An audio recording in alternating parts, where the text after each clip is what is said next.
나는 엘리트야, 너는 동호인 출신이니까 하급이야. 요런 좀 이렇게 깨져서 유럽처럼 좀 이렇게 교류가 많아졌으면 어떨까 싶어요, 저는.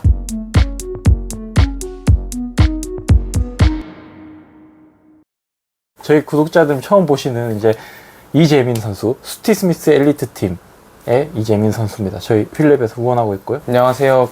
이재민이라고 합니다. 자전거는 22년도 여름쯤에 네. 이제 국토종주를 2년 됐네요. 네. 2년 됐는데 벌써 엘리트 에 들어오셔가지고 어제 같은 경우 TT 시합도 6등이나 하시고 네, 상당히 대단한 것 같습니다. 그래서 뭐 준비가 이렇게 돼서 엘리트에 진출을 한 건 아니고 그냥 일단은 한번 먼저 들어와 봤다고 말씀드릴 수 있을 것 같습니다. 근데 엄청난 것 같아요. 그것도 쉽지 않은 결정인데, 왜냐면 이게 뭐 동호인 시합은 그냥 해보고 싶은데 해서 뛰어들 수 있는데, 이게 사실은 직업이라 해야 되나? 자기 삶의 1년을 이제 여기에 바치겠다고 하고 오시는 걸 거 아니에요. 그냥 네. 성향상 그냥 그 결정이 그렇게 크게 고민할 건 아니었던 것 같습니다. 되게 좋아하셨다는 거네요, 자전거를. 사실 좋아했다고 저도 아직 정의를 못 내려서. 그래요? 네. 자전거를 좋아해서 이건 잘 모르겠고 처음 탔을 때 이제 네. 이게 좀 자질이 있나? 제 성향에 좀 잘 맞는 것 같아서 이런 살짝 타고 나신 거죠. 뭔가 네. 수도승 같은 생활? 그런 그렇구나. 느낌? 그런 게 좀 맞다고 생각해서 어떻게 시작을 했는데 네. 뭔가 좀 착각이었던 것 같기도 하고. 그렇고. 착각이었다고 하면 왜? 그러니까 좀 더 자유분방한 삶이 더 좋은데 너무 생각보다 타이트하다는 건가요? 아니면 라기보다는 네. 그 자질이 있었다라고 생각했던 게 아니 너무 섣부른. 아니 저는 분명하게 말씀드릴 수 있는 거는 지금 타신 지 2년 됐는데 이 정도 타시면요 진짜 자질 엄청 많으신 거예요. 왜냐면 제가 계속 입문을 하고, 사실 저도 뭐 그렇게 막 설렁설렁 탔다기보다 진짜 잘 타고 싶어가지고 타서 마일리지를 쌓고 유산소 베이스를 쌓고 타서 실제 본격적으로 입상을, 그것도 동호인계에서 입상을 하기 시작한 게 거의 한 7년 걸렸어요. 그러니까 2년 때는 그냥 형들 따라다니면서 완주하고 뭐 10등 하면 진짜 잘한 거고, 한 동호인계에서 한 20등 뭐 30등 하던 그런 캐릭터였거든요, 저는. 그리고 그게 쌓이고 해서 이제 한 7년 8년 때부터 이제 터지기 시작한 건데, 벌써 이제 입문하신 지 뭐 2년밖에 안 됐는데 이렇게 엘리트계에 오셔서 어제같이 TT 시합에서도 6등이나 하시고 한 거는 충분히 자질은 있다고 봐요. 그렇게 말씀해 주시니까 감사하지만 해도 되는지부터, 뭐 체중이랑 FTP 값을 공개를 해도 돼요? 네, 상관없습니다. 그래요? 그러면은 어떻게 되세요? 이게 좀 제가 이제 아까 자질이 좀 없다고 생각했던 이유가 될 수 있는데, 지금 체중이 70kg에 네. FTP는 300 정도밖에 되지 않습니다. 그렇구나. 그 정도 되시는 그런 입장에서 오늘의 시합이 내가 봤을 때 어떻게 흘러갔다. 70kg에 FTP 300 정도가 보는 엘리트 시합의 이제 느낌. 네. 엘리트 시합의 느낌. 사실 이게 선두 그룹이나 뭐 메인 그룹에서 뭔가 플레이를 한 게 아니라서 많은 걸 말씀드릴 수는 없는데, 재작년에 입문을 하고 그 다음 해 이렇게 계기가 있어서 바로 MCT D리그에서 뛰게 됐는데, 조금 더 이제 경험이 많은 사람들이 이제 시합에 이제 많아서 그런 부분에서 조금 차이가 나는 것 빼고는.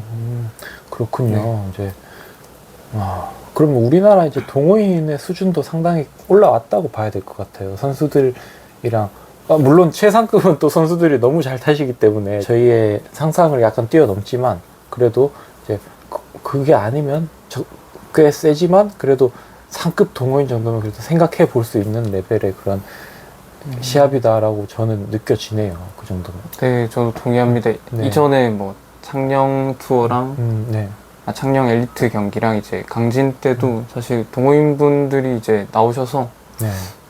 아, 맞다. 꽤 선방하셨죠. 네, 이게 네. 모르겠는데 10등 뭐, 10위권이 네, 그 이제 정도, 네. 기도 하고.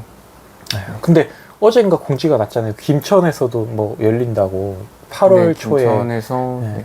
그때도 엘리트랑 동호인이랑 이제 다 같이 시합하는 그 날이 있더라고요. 그래서 그때도 저는 아마 뭐 가정사 때문에 힘들 것 같지만 아마 재밌는 또 경기가 될 것 같아요. 그래서 솔직히 뭐 요거는 엘리트 체육인들 그리고 이때까지의 코치들 그리고 조금 이제 연배가 있으신 그런 선수들은 안 좋아하실 말일 수도 있지만 조금 동호인과 엘리트가 이제 같이 시합을 하면서 좀 같이 성장했으면 좋겠다. 조금 이제 나는 엘리트야, 너는 동호인 출신이니까 하급이야. 요런 좀 이렇게 깨져서 유럽처럼 좀 이렇게 교류가 많아졌으면 어떨까 싶어요. 저는 그런 측면에서 사실 제가 스티스미스 엘리트 팀을 후원을 하게 된 것도 요 팀 자체가 이제 홍지섭 선수도 그렇지만 그 원래 엘리트 체육 교육을 받지 않은 그런 분들이 이제 이런 프로는 아니고 엘리트 시합에 뛸 수 있게 하는 그런 교두보니까 TT 차는 그러면 이번에 연습하면서 처음 타보신 거예요? 네, 사실 아. 경력이 짧다 보니 TT차까지는 타볼 기회가 없었고 이번에 네, 처음으로 한번 타봤는데 네. 처음 타고 6등이라니 필려서 타신 거죠? 네, 네, 그 트랙 저희 네. 그 수티 스미스 동호인 팀에 네. 계신 분께서 내주셔가지고 네. 어떻게 어쨌든 어떠세요? TT 차를 처음 타보시니까 확실히 네. 이게 완전히 다른 네. 장르란 걸 깨달았고 네. 저는 사실 보통 훈련을 할 때 네. 1시간 지속주라던가 긴 역치에서 이제 버티는 훈련을 좀 좋아하는데 네. 그렇다 보니 성향에도 잘 아. 맞고 오. 그 속도감도 이렇게 나니까 되게 즐거운 경험이었습니다. 저는.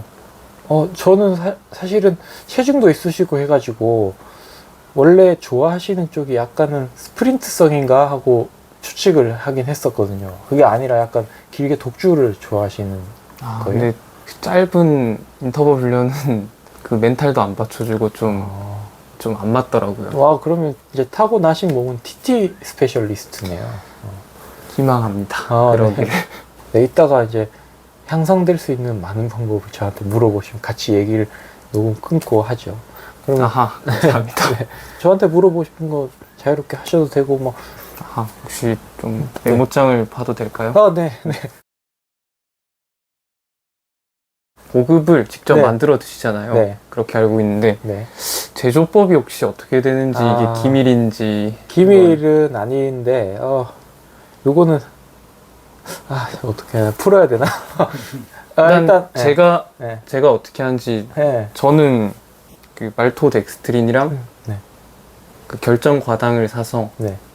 그 있잖아요. 그 이미 이제 널리 알려진 1대 0.8 1대 0.8 하시는구나. 그 비율로 맞춰서 네. 말토덱스트린 1, 네. 과당 0.8 과당 0.8 이렇게 해서 그 비율로 해서 네.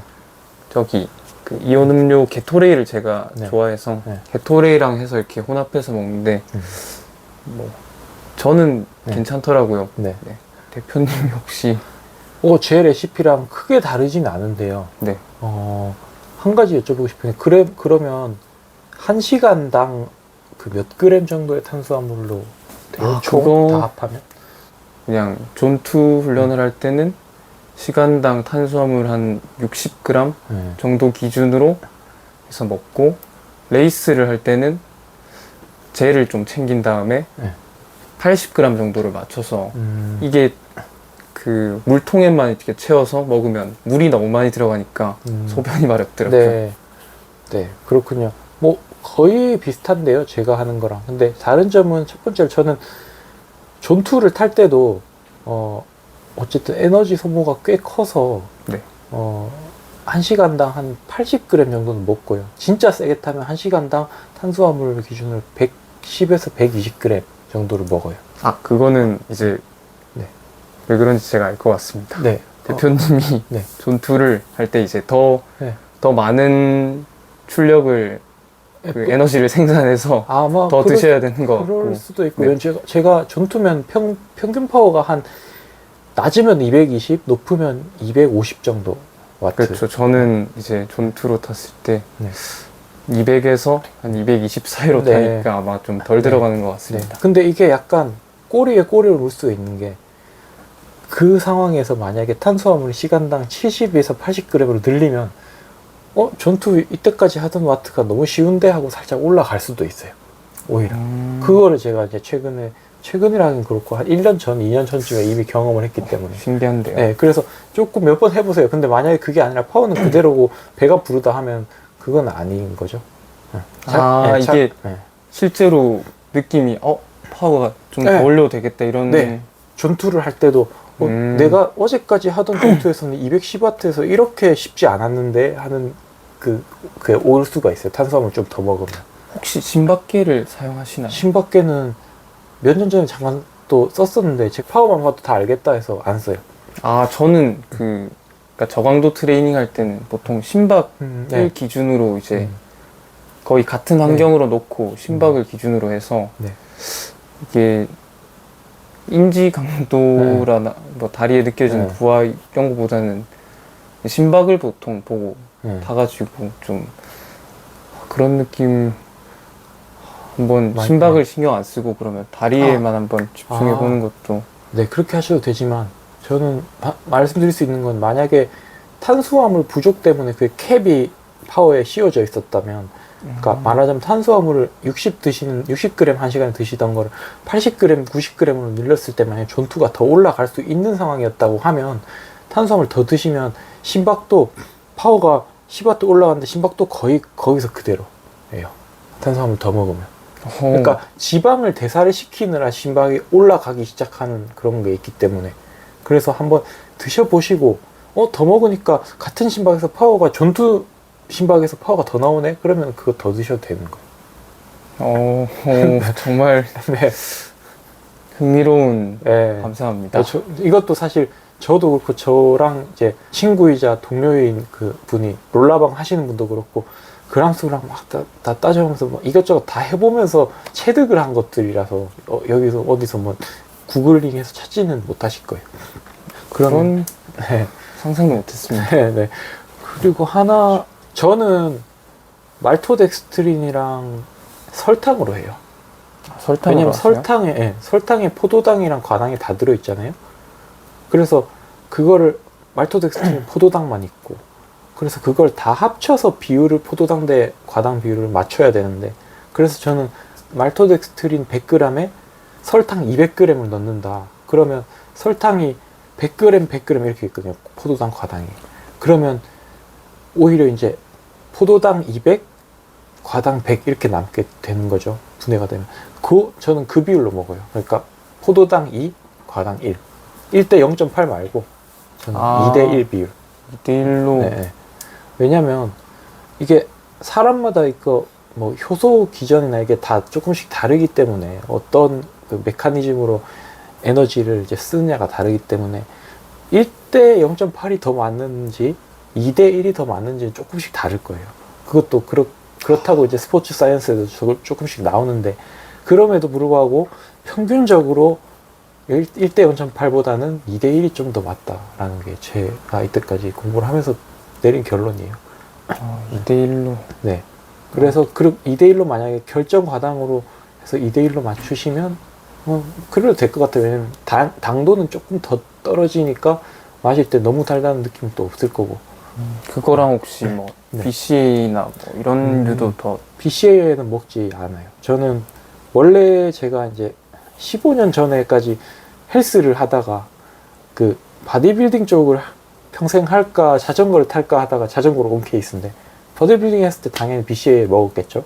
그러니까 BCA가 어떤지는 다 웨이트를 하면서도 느껴보고 자전거를 타면서도 느껴봤는데 저는 효과는 전혀 모르겠고요. 근데 단 하나 아미노바이탈 효과 있었어요. 회복에. 그 블로그 그래서 보고 네. 저도 그걸 보고 아미노바이탈 사 먹어봤는데 네. 사실 안 맞을 좀 수도 몸이 있어요. 둔해가지고 네. 좀 뭘로 샀었어요? 색깔 무슨 색깔? 그 파란 색깔을 어. 블로그에 네. 아, 그걸 그럼 기억해서 파란 색깔을 샀습니다. 그것도 안 들으면 오히려 잘 된 거예요. 왜냐면 그거 비싸서. 그거 말고 딴 거 너무 좋은 거 비싸서 찾아야지. 사실 먹다가 조금 먹다가 모르겠다 해서 그냥 네, 네. 이제는 안 그렇구나. 먹고 있습니다. 보급을 이제 네. 말토덱스트린이랑 네. 설탕 네. 그렇게만 해서 드세요. 아, 그 다음에 전해질은 게토레이 말고 저는 그냥 뭐 아이허브 같은데 이제 가루로 된 전해질 아. 파는 거 있어요. 그거를 그냥 써요. 왜냐면 게토레이 막 벌키하니까 또 거기 안에 들어있는 설탕 다시 계산하기 귀찮잖아요. 토탈에서. 그러니까 그냥 전해질을 따로 넣고 그 다음에 시트룰린 말레이트 살짝 2g 정도. 그건 혹시 어떤 그게 이제 아르기닌이랑 비슷한 그런 물질이에요. 그래서 그거는 이제 사실은 비트즙을 먹다가 그게 너무 먹기도 불편하고 소화도 안 되는 것 같고 해서 좀 비슷한 그런 능력이, 비슷한 효과가 있다고 생각하는 그 시트룰린 말레이트, 그건 먹고 있고, 베타알라닌 네, 하루에 한 2g, 3g 그 정도. 그냥 복용하시는 아니요. 거예요? 그 넣어서 물통 중에 만약에 2통을 타면 그 중에 한 통은 넣는 거죠. 그거. 저는 베타알라닌 분말형으로 먹는데 그냥 네. 훈련 전에 네. 보통 먹고 그거가 더 좋을 수는 있어요. 저는 그냥 뭐 따로 먹기 귀찮아서 그냥 물통 탈 때, 설탕 탈 때 그냥 넣어서, 그러니까 첫 번째 먹는 거기 베타알라닌이 있는 거죠. 훈련 전에 조금 더 간단한 질문 먼저 드리고 싶은 게 다운힐을 네. 되게 잘 하시는 걸로 저는 라인을 잡는 방법에서부터 뭐 공기압, 뭐 접지를 최대한 확보하는 그런 팁 같은 게 있으실까요? 팁은요. 일단 다운힐은 솔직히 말하면 본능적인 거를 계속 키워야 된다고 저는 생각을 해요.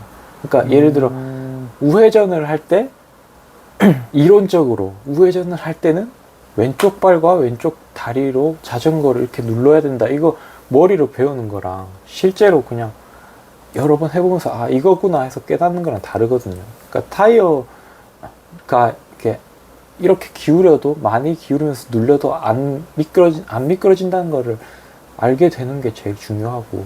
계속 스스로 이제 네. 한계 주행에 가깝게 주행을 네. 하면서 네.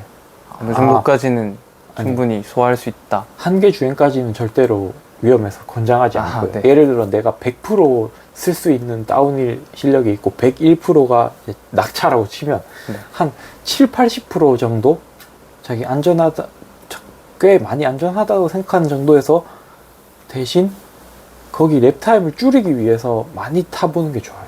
꼬불꼬불 어느 정도 한 대를. 근데 예를 들어 저 같은 경우에는 이제 부각을 탄다. 그럼 부각을 10회전을 한다. 그러면 올라갔다가 내려올 때마다 이제 이번에는 안전하되 어떻게 하면 더 빨리 갈 수 있을까에 대해서 최대한 이게 이것저것 해보면서 많이 타는 그거밖에 방법이 없는 것 같아요. 왜냐면 이론으로 아무리 가르쳐 드려도 몸이 체득하지 못하면 못해요. 무서워서. 몸이 굳고 그러면.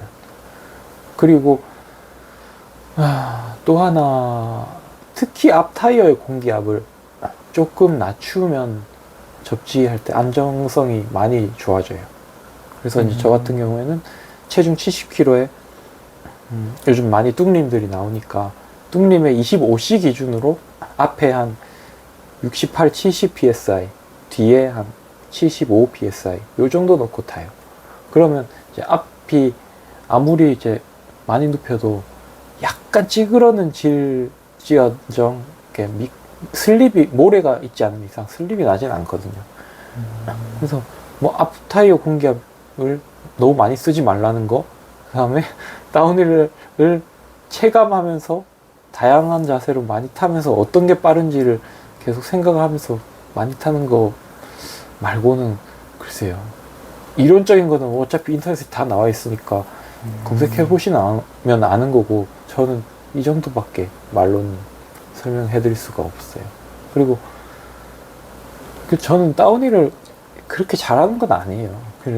그건 아니고 그냥 직선 다운힐은 잘하는 게 공기역학적으로 공기 저항을 줄이기 위한 세팅을 너무 많이 연구를 하고 뭐 휠 타이어부터 해서 프레임 뭐 여기 저기 옷 다 공기저항이 낮게 세팅을 해놨으니까 직선 다운힐은 엄청 빠른 거는 있는데 코너링 이런 건 그냥 보통입니다. 저는.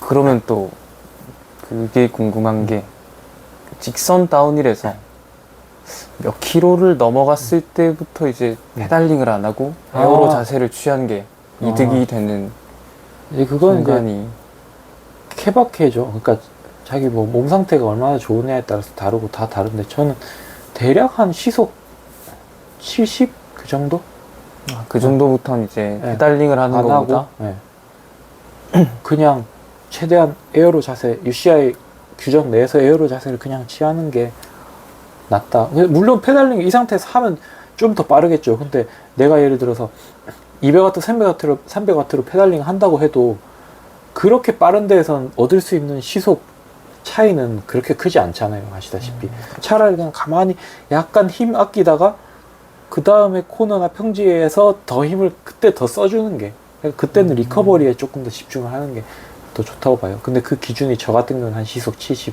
되는 거죠. 60 정도. 네. 이게 유독 직선 다운힐에서 빠르신 분들이 있어서 이게 어떻게 하는 걸까 이렇게